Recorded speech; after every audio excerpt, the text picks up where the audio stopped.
Je constate qu'il y a trop de poubelles à Douala et ça permet en sorte que ça entraîne beaucoup de maladies et trop de moustiques qui dérangent des gens partout, qui donnent le palu et tout, autre. Et des bouteilles partout qui sont partout, les bouteilles en plastique. Vraiment, il faut vraiment qu'on essaie de voir la solution par rapport à ça.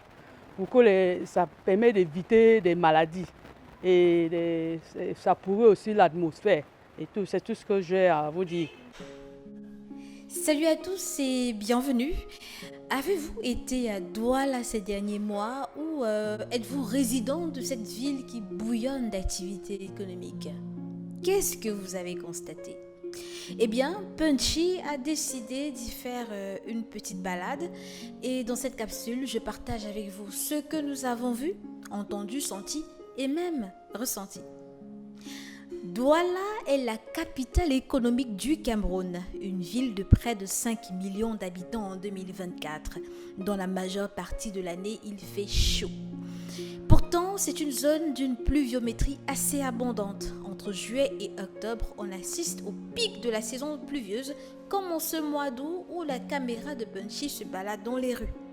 Il est difficile de circuler dans certains artères. C'est une question d'incivisme. Ça veut dire que des gens qui sont censés donner des ordres ne les appliquent pas. Ne les appliquent pas. C'est pour cette raison que vous voyez, à un moment donné, la profession qui va prendre cela comme étant de l'ordre. Et pourtant, ce n'est plus des ordres. Croyez-moi, ce n'est pas toujours à cause de l'incivisme des automobilistes. Il y a que la ville souffre d'un défaut criard d'aménagement de ses routes secondaires. À cela s'ajoutent ces amas d'ordures qui foisonnent un peu partout. Et à des endroits, ils font obstacle à la circulation. Et nous avons fait le tour de quelques artères.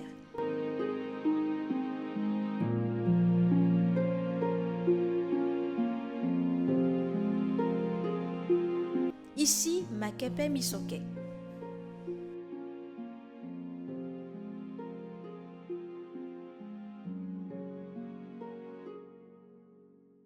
Dogbon.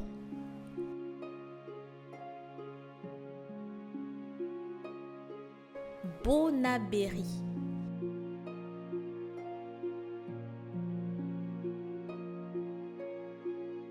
Citesic.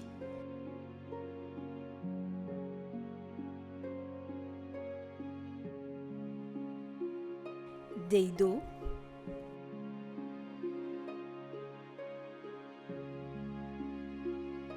PK14.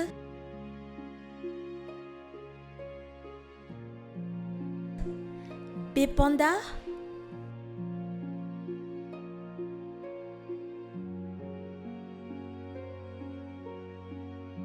On fait une pause, s'il vous plaît. Nous avons ici sans doute l'un des plus célèbres dépôts d'ordures de la ville de Douala. Il se trouve juste en face de l'un des domiciles de la défunte mère de Douala 5e, Françoise Foning. Ici, il est impossible de passer sans se pincer les narines. C'est à se demander comment font toutes ces personnes autour pour respirer. Dites-moi, comment vous faites? Ici, on respire. On ne respire pas. Des fois, on peut être au travail, après on traverse la route pour essayer de côté de la route. C'est pas facile. Les rues de Douala sont jonchées de piles d'immondices. Les populations accusées d'incivisme sont exposées à de graves risques pour la santé, tandis que l'environnement en pâtit. Nous avons rencontré des citoyens qui dénoncent, d'autres qui en appellent à plus de responsabilité de la part de tous les acteurs impliqués. Et vous, comment vous sentiriez-vous si vous viviez dans cette ville? Et pour les Doualais, comment vous faites pour gérer cette situation? Laissez-nous vos commentaires. Merci d'avoir regardé jusqu'à la fin. À bientôt pour une nouvelle capsule de nos randonnées.